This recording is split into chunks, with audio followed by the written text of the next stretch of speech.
Artists. Actually, well, the philosophers of aesthetics, that there's But they're not. yeah, job security. And you have a job, so. Yeah, no, Because no, very few of them have Monet jobs. wouldn't say that, It's not a big and Rubens wouldn't say Oh, that. you wouldn't believe what people say about aesthetics. it's pretty amazing, yeah. You would not believe it. I mean, they're in nature painting it for the same reason that you went Not out. necessarily. Well, they have a whole construct. When I was at the They also write AWP conference, when I was at the AWP conference, it was dismaying to me how exactly the same issues were at work from the scientific world where I work in and the artistic world where I work in.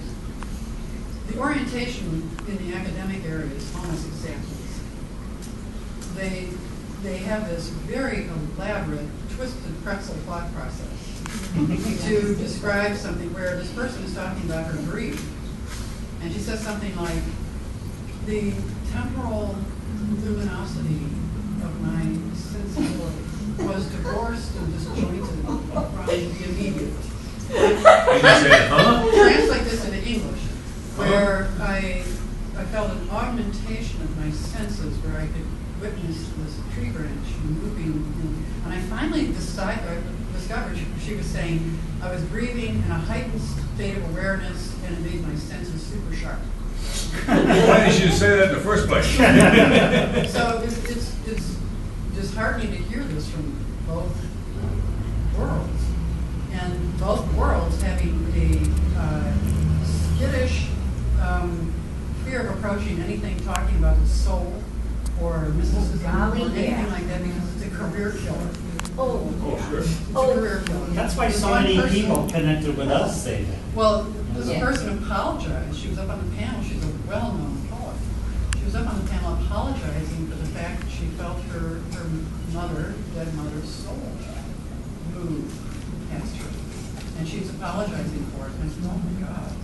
So it was a relief to get to the indigenous group who had to fight to get a panel. This was at the writers' This was at the conference. writers' conference. They had to fight to get a panel. And my God, there was language. And Academics are like that. I mean, English it's academics awful. It's awful. because- dissect yeah. things you can't even understand what they're So writing. this is where the aesthetics is up here, and there's hot, heated debates about this, intense, passionate debates. And then there's the art. So I would listen to this, and they all read their papers. And not one of them talked to us. And then their work was clear and powerful, and had all this luminous quality. So it's like they were two different people speaking of this. And this mattered deeply because this was how they got tenure. Was writing these convoluted pieces about aesthetics and ethics and what is art. And part of the criticism for why the indigenous writers were having difficulty getting heard is they had no aesthetics. No, aesthetic they had philosophy. no aesthetic philosophy Right. for their art. Right. But of course, Good that's the colonial viewpoint. That's We, You don't have a job for this. So I told them, talk about the literary structures of your chants, of your song cycles, all this like the ghazals in Arabic poetry. Talk about the literary forms, their rhythms and their qualities disjointed from the temporal, and you will be taking more space. There you go. Exactly. And also there's the idea that in Western culture we break aesthetics is the philosophy of beauty and ethics is the philosophy of good. And they're like separated. Whereas in a lot of indigenous cultures they're really not. What is good is beautiful, what is beautiful is good. You know. So like as artists, what good are you trying to create through your art? Not just, and how does the ethics of your art relate to the aesthetics of your art? Yeah, I think what I'm trying to do is, I'm trying to teach people to connect with something deeper in themselves and something profound in nature and in other people. And I'm trying to let them connect with that. And I think that's what my art does, is it just connects people with those things. And even if it's from another time or another age, it doesn't matter. It still connects people with those, with what is good, what is beautiful. I think, you know, my philosophy is that there is beauty in everything. And if you see it that way, there is. There is a beauty in chaos. There's a beauty in all of the creation. There is a beauty in everything. You have to, it depends on if you're looking for beauty or not. And I think that there is beauty in everything, every living thing. And, you know, many more things are living than we think they are. And I think that, you know, obviously, you know, that's what I'm trying to teach through stones and through other things that I try to do here at LifeWorks, is to teach that there are other aesthetics to these things, and trying to teach people what they just don't believe is real. You know, like how could this piece of copper help me with arthritis? You know, and then give them the reason why. You know, it connects with your skin and your I don't know chemistry. why, but it works. I've been wearing this copper bracelet, and my arthritis don't bother me as long as I got that bracelet on. So are you trying to go towards one person or many people, a group, people in general? I'm not biased. I go to everybody. Whoever wants to learn or grow from it, or think that it has something to give or is attracted But when you to make it. your piece, do you have a person, any person, hoping you'll just throw it out and somebody comes along and likes it, or many people will come along and like it? I don't think I do it with that reason in mind. I think I do it for myself and my own peace and my own reason. And that's what gives me that feeling of knowing that whoever sees something in this will see what I see in myself and doing it. So you're You know? hoping they pick up kind of on your intention. Absolutely, yeah. Well, Right. you also, I want to say also that you do tarot with stone healing. Right. You want to describe what that's like? Yeah, well, I think that, you know. You say, run your hands through my stone. Just run your fingers through them. The dragon running their fingers through the stone. No, I think that it's. He does. He brings a whole big pile of chips of every kind of different crystal, and he has people just run their hands. Yeah, I think the you know, like wash your hands in a big bowl of stones. You know? But I think that you know, like I think it's spiritually, you know, your art and everything is reflected in that. But I think what you do, in Tarot, I try to connect with people and to teach them a path maybe that they're on, or let them get it revealed to themselves what path they need to be on. And what I'm doing is I'm facilitating my intuitive nature and using the cards are just an art form. They're meanings that can mean anything to everybody at all times. They're general meanings, but as you apply them to what you feel about that person, you are applying them to what they need. And so when you do that, you say, oh, what you need is this. Well, now I feel that you need to take a spiritual path, so I'm going to give you an amethyst to hold on to. If I think that you really need grounding, I might give you a black onyx to hold on to and say, hold on to that for a minute.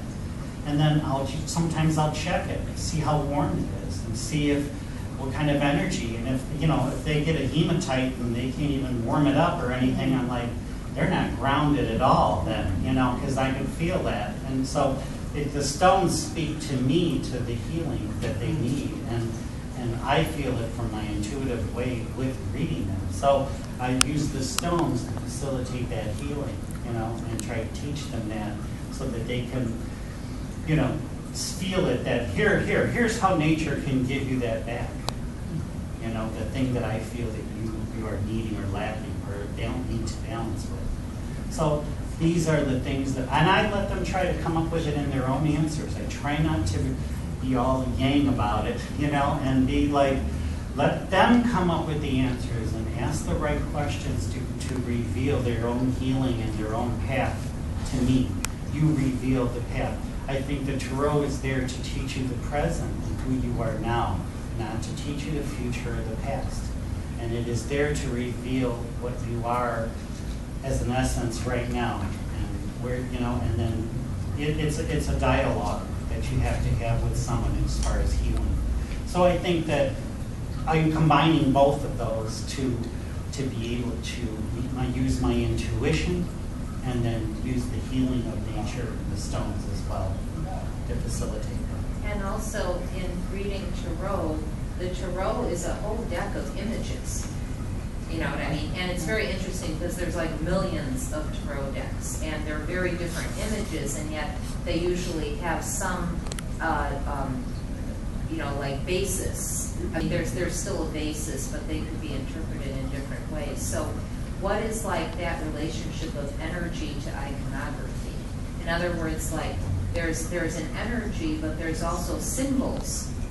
Yes. I use the Aquarian Tarot because this is the age of dawning of the age of Aquarius, excuse me.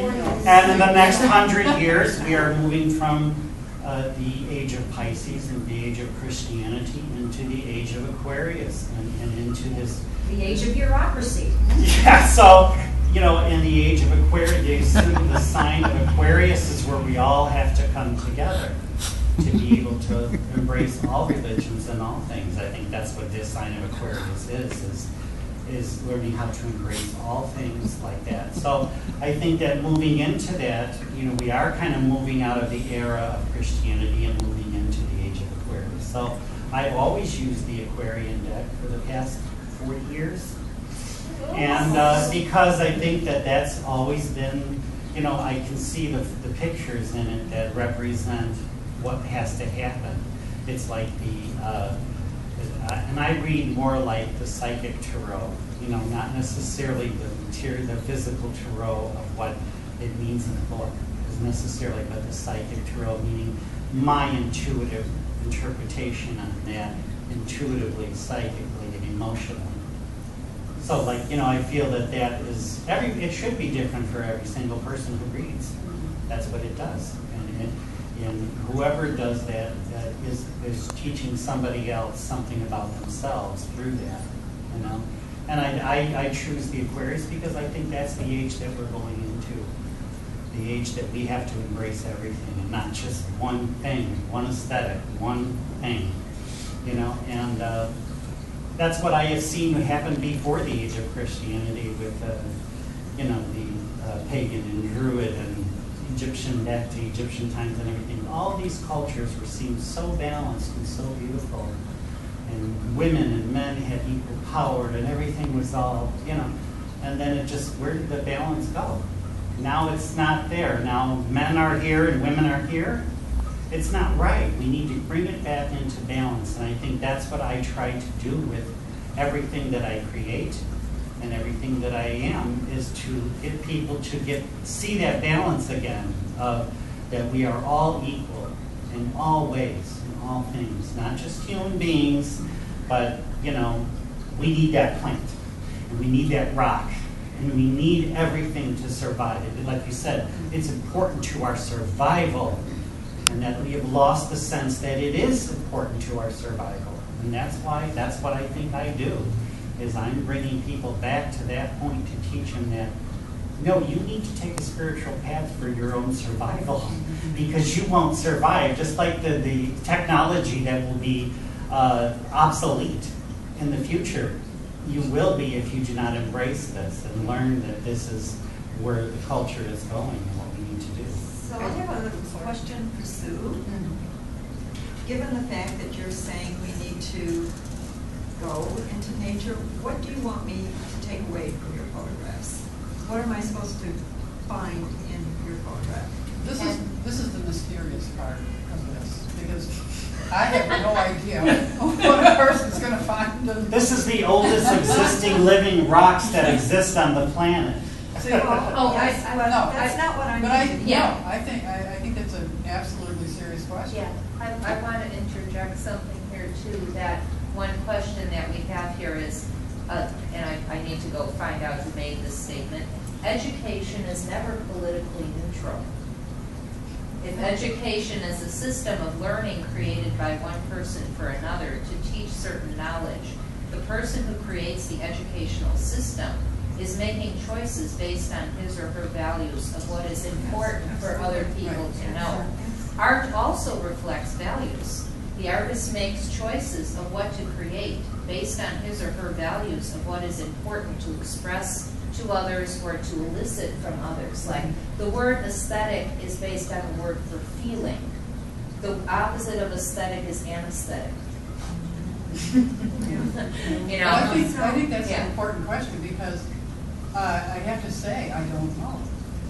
What was different about this work than other work I've done was the other side had as much to say or more about what was going to be in the image as I did. So this was the dialogue of this very strong presence making itself felt that has said, now's the time for this energy for us to be out here, and you guys are the arms and legs that we're going to do this.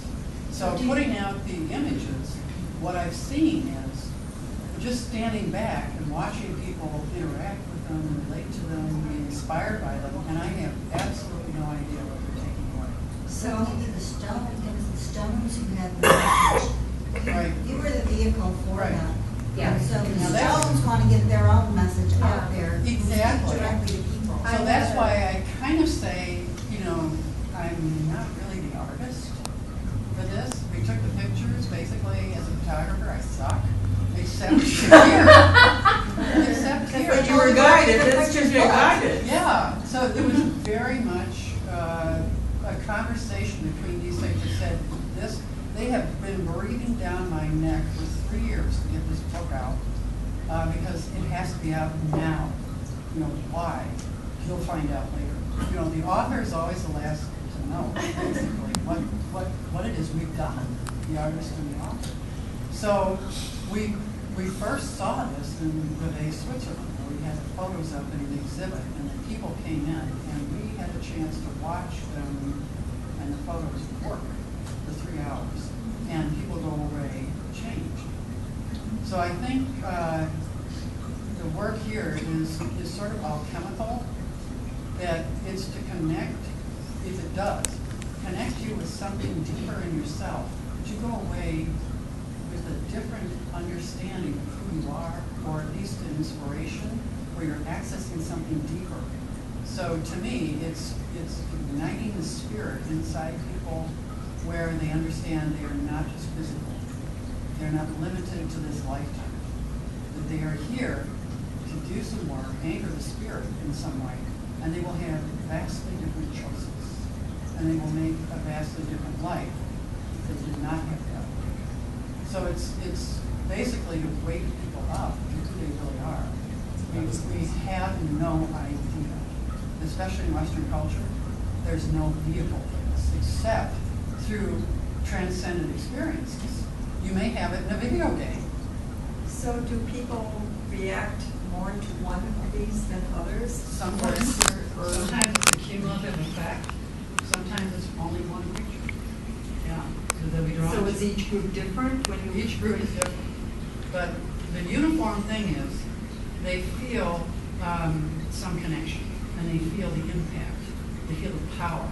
And I think that's what my art is about more than anything, is power, real power, which is feeling the activity of the spirit. And that's not always safe or convenient. It can take your life and turn it inside out. It can wipe out what you thought you were going to do and put you on a whole new path where you have no idea what the next step is, but you have to take it. And I think that her work is looking at a photograph of the oldest stone on the planet is beautiful and profound. But when you hear the stories of what this woman had to go through to take that photograph, it's survival scary in a way that you go, oh, I wouldn't have done that. There is no way I would have done that. Being caught in the middle of a desert where it takes someone 12 to 15 hours to get to you, and if it rains, you're sunk in the dirt, and there's so much iron ore in the ground that the cell phones don't work, and you are someplace that is just trapped so profoundly that this stone only lives there on its own, by itself. There is no other communication. Remember you said it cost you $10,000 to radio somebody to come and get you. Unless it's a life. Unless it's an emergency. Yeah, So if it's not life and death, you call them, then they'll come and get you, but it will cost you $10,000 because you're in that kind of a remote area where only that stone lives on its own and survives. And these plants and these different flowers that are just there in the middle of nothing and nowhere and are surviving, no one ever sees it. And is it, you know, like if the tree falls, do you hear it? Does it know when everyone know it's there? Yes, you know, now we know. We know what it is. I mean, I see an Arctic wolf down in the corner here of this painting. I see an Arctic wolf. I see a walrus, a white polar bear. I see things in there that are so profound in the images of what I'm looking at, and it's really indigenous to what the area is and what is going on, and the tribes and the stuff that she had talked about how the people, the tribes feel there and what they have done there is just as important as being able to look at that stone that is in that remote area. You know, it's just as profound. What I mean about knowledge, knowledge that you don't know until something awakens it, or a dimension you don't know is there until something awakens it. So that's kind of what this is designed to do. Whether it does it or not really depends on the person. So if you take away anything at all from this, there's so many more dimensions to life than our culture has taught us, even our religion has taught us. But even more than that, everything wants to help us. I mean, stones, plants, animals wants to help us understand how to live here. Because with our overdeveloped brain, it's hard for us to know that. It's hard for us to hear that. So part of this extraordinary experience is to break that preconception, break that hold that our culture has on us and open up something inside. That's hard. That's difficult. If you haven't had an experience of it in your childhood or somewhere along the way, these images can help. That's why we're transferring the images to things like iPad covers and iPhone covers and little purses and things like that. So you can have these images in your life daily, and feel that energy. It comes across. Things that have power don't lose that power by repetition or replication. Power stays there. Just like in your DNA, you don't lose something in your DNA because it replicates. It continues to have the same function and power as the original. Your life will get shorter, but it still has its power.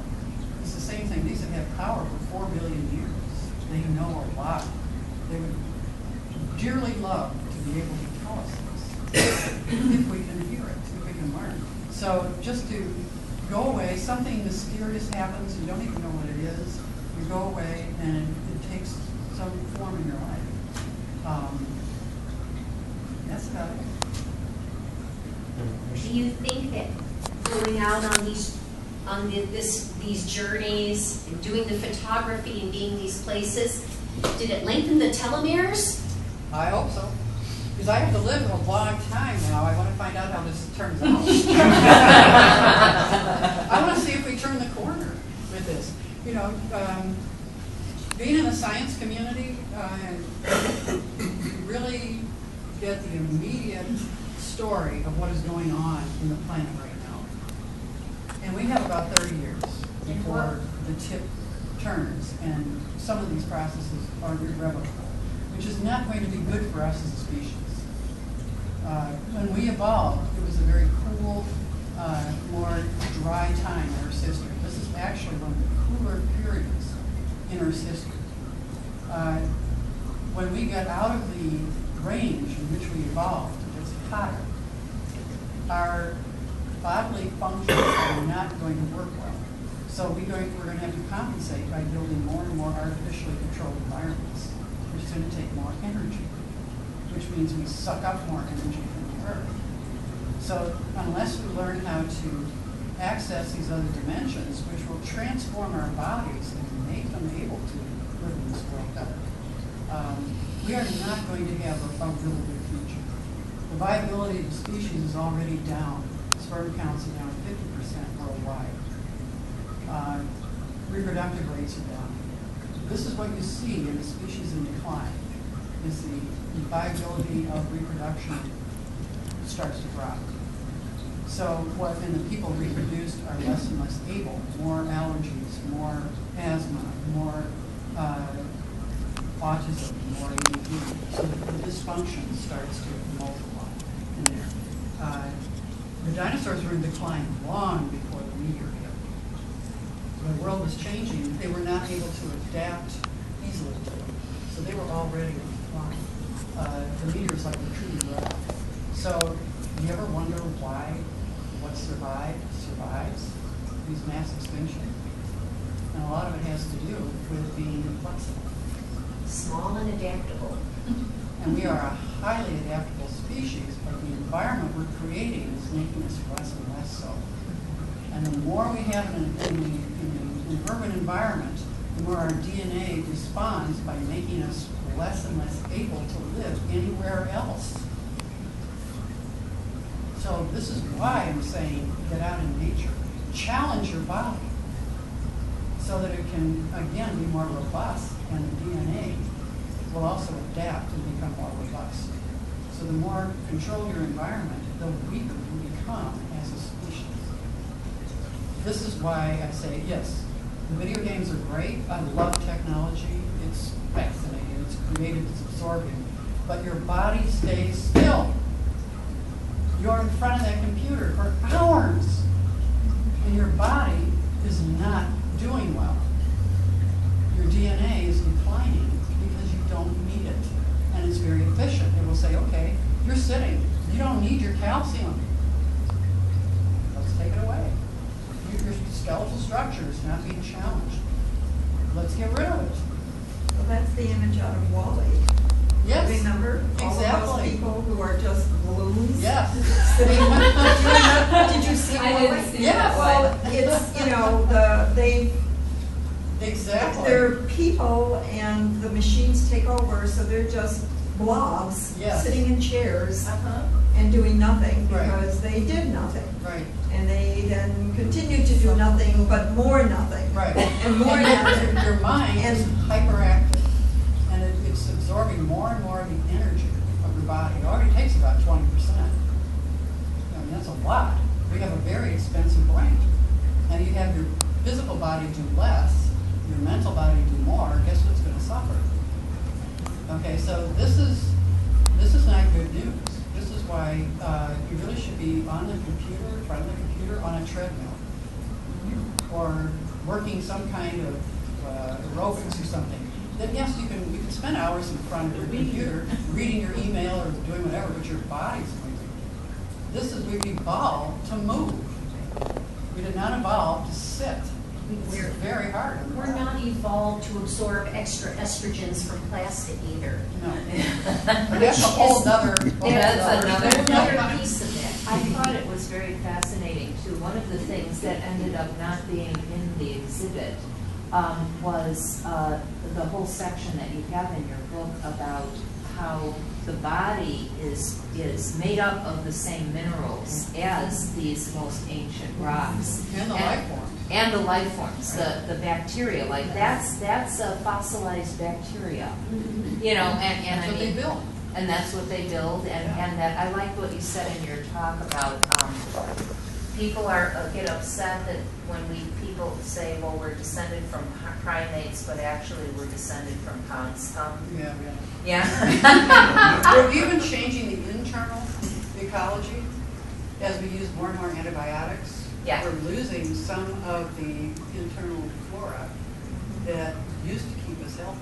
And the GMOs are hard to digest. For most Yes. people, it's very hard to digest, and we have chronic digestive diseases, skin diseases, and things developing out of this because, you know, someone feels they need to put a pansy gene in an ear of corn.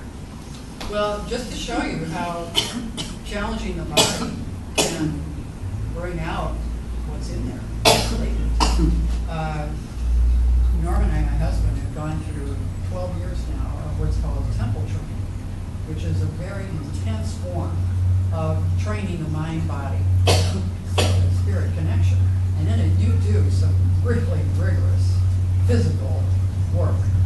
So we end up breaking roofing tiles, which are like 3/4 of an inch, hard-fired clay, over our heads, over our arms, with our hands, over our legs, with our feet breaking bricks, with our head breaking a concrete block about that thick. Okay, ram it like this. So you can't do this, obviously, without training. So you built up slowly by challenging it first by, I think I can do it in this group, okay? Okay, first you build up this area because this is your source of power. All right, so you go like this first. You're kind of waking up, and then you hit it with a fist, and then with a block of wood, and then with a brick, and then punching each other. All right. Sounds like therapy. Yes. So, okay. Now, if I did that without the training, I would have a bruise, and I would probably have intestinal problems and be sore. Same thing with the back. You hear that sound? Yeah. Okay. That's torso training. That comes from getting hit by first a bag, then a bag with stones, then a bag with ball bearings, and then finally an oak bat. Got that thick around, going out like this and firing with the cheek. This is all latent in all of us. If I can do it, believe me, 99% of the population can do it. Okay. Then we hit this hot bone here with a 2x4, going like this, and finally banging on it. This is a very sensitive bone, but when it builds up, you can bang away and you don't feel it. Same thing with the head work here, okay? It's your head, you know, we were all very hesitant about this, and it also brings up all the blockages that's in there, so you're going to deal with side effects and what's called, there's gingiva. And the only way to translate that into English is you hit the wall. Okay, so there's a point where all the things that you fear come up, and you've got to get through it. I'm going to beat myself up later. Yeah. That's fantastic. I've never heard of that. It's amazing. Here we are with a bottle of sand. Wham, like this. Wham, wham. Okay, thinking, this is crazy. We're crazy. We're nuts. But it's building a bigger wire inside to carry the energy. So when my chiropractor, who had electronic acupuncture needles, okay, so I had a cold, and he put it here in the acupuncture points, and then he cranked up the current, and he said, do you feel that? And I said, not really. He cranked it up again. What about now? Well, I could see little lights flickering behind my eyes. He thought they were broken. So he touches them to himself, and he about shoots through the roof. The current, the channels that carry the chi had grown so that this electric current there was no resistance. So it had, when you have two acupuncture points, the average conductivity between points is about 50%, maybe 65. For those of us who've been through this training, it's 95% conductivity. So all I had to do was adjust the energy in one leg and automatically adjust it in the other. You only had to do half the amount of work. This is part of our potential. This is why I say we have no idea how we have it. None. Unless you start doing training like this, video games, intellectually, you can see some of this. It's powers. You get powers. You acquire certain capabilities and certain things. That's in fantasy. It's in a year. So why not develop that instead of something? Martial arts. Martial arts is part of it, but this is so far beyond martial arts. It's for healing. It's for health work. Yes, this will also make you more impervious to a blow or to an attack or falling. I'm a total klutz. So if I fall, I fell so hard and so fast I didn't even know I was falling down the stairs and landed on my hip here. there was nothing. I got a point, and, you know, so this is practical too. Increasing bone density, strength, flexibility, but more so, power to move energy. So this whole basis, yeah.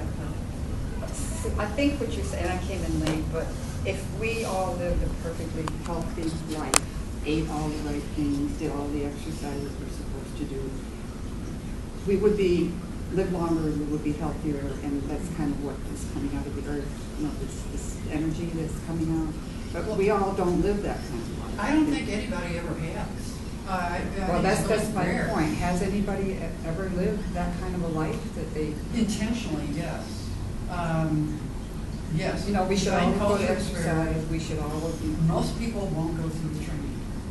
This training, that's I've never heard of that. Even other trainings. Tai Chi. You find out they have to work at it. It's not- Basic aerobics, stretching, and, you know, Dancing. and walking every Right, day. right. You know. But a lot of people do. Yeah. A lot of people But do it's- this on a it's- regular basis. Without training, you don't know what's inside you. You can't, unless you accidentally wake up. Some people do through injuries. They'll fall and hit a major gate and it opens up. But that's not controlled. So it's more than just eating right, exercising, doing all these other things. The other dimension requires a teacher and training to get there, and a lot of people won't do it because it's too much trouble or they don't have the time. Because, you know, some people have done yoga all their lives, and they Yeah. wouldn't live without yoga. Right. They wouldn't live without, you know. That is blessed because it's doing something. The worst thing we can do is what we do now, sit in front of a computer for hours and hours, and then sit in front of the TV. Yeah. Right. I've had proof of something like that from, I have a debilitating illness, and I had a very low T count, very low. And I started singing. I was doing a backup singing for my friend's work, and I was singing 2 hours a day, and all of my T counts went up almost 100 points for that particular 2 months only. So here I am, my immune system went up 100 points. Because you were singing? Because I was singing. You're bringing oxygen into your body. You're moving, you're thinking, you're breathing, you're feeling uplifted spirits because you're singing and your soul is, you know, open and this working your body, this kind of stuff. And that's why the work that we do here at Life Force, this is why it's helped me. Now, I had T counts that were way under 200 for 15 years. And I started coming here 3 years ago, and my T counts went up to 260. Since I've been creating art, singing, dancing, music, being here, talking about this stuff, sharing with people instead of sitting home and not doing anything and connecting with nothing and being nothing and not doing the art, not connecting on other levels. You know, when I'm the most happiest when I'm sitting there working with stones and I'm in my own little world and I'm just there and tinkering and doing my thing. Boy, am I relaxed and I'm healing. I'm in a healing state of something because creation does that to you. And when you're in that point of creation, it's very healing. You are in that moment of something and you're connecting with them, like you said, another world and another time. And just like the stones that you connect with, there is chemistry. Like when the planets formed, these different minerals formed together and made these planets. And we are on this planet, and our minerals are the same as us. So when we connect with this stone and we pick it up, and if it's pedalite or something, and it's lavender and it's pretty, we go, oh, is that pretty? And that's wonderful, but there's lithium in there. There's chemistry in there that is uplifting and that connects with you to heal you and to make you feel that thing.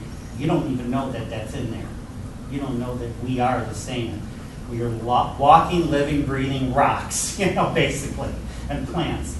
And so this is what it is, and the same thing with the kind of thing you're talking about. It's like all these art forms that we study and that we do are every single one of them has that healing effect on your body. And I mean, In my recent journeys, we do a wheel class here, which is a big class that we all have of meditation and journeying. I have learned that said, sound healing. Why aren't you doing that? You know that your T counts went up 100, 200 points when you were singing. Why aren't I singing every day? Why? Yeah, why? Why? Why?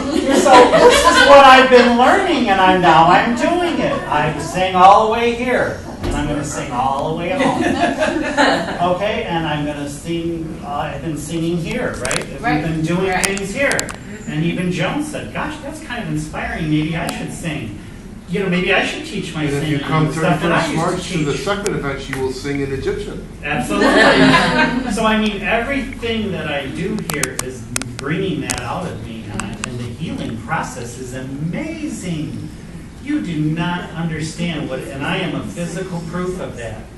And Dimitri, you could say that I was in coma for 11 days. I was in bad shape for many years. Oh, yes, you were, buddy. But now look at, I'm proof that this stuff works. All you have to do is connect with another world, stay there in that moment, connect with other people, do these disciplines, learn what they are, and which one connects with you. You might try 10 different things. You might try Tai Chi or yoga and it doesn't work for you. Maybe you'll connect with the stones. Maybe you won't. Maybe you'll connect with Egypt or Segment or some of these things that he connects with. Everyone has something different, and that you have to find what it is. So you have to take a spiritual path to learn that and see what is the thing that works for me. What is elevating my spirit? What makes me what I am now? That's also part of the evolution of the species, is different people are different. Right. And, different people come with different proclivities to take the learning and the evolution in different directions. What's really amazing is to see where the energy is for people. Their entire body changes, their voice changes, their eyes, everything changes. And when you see that, that's where they really connect. Whether they follow it or not,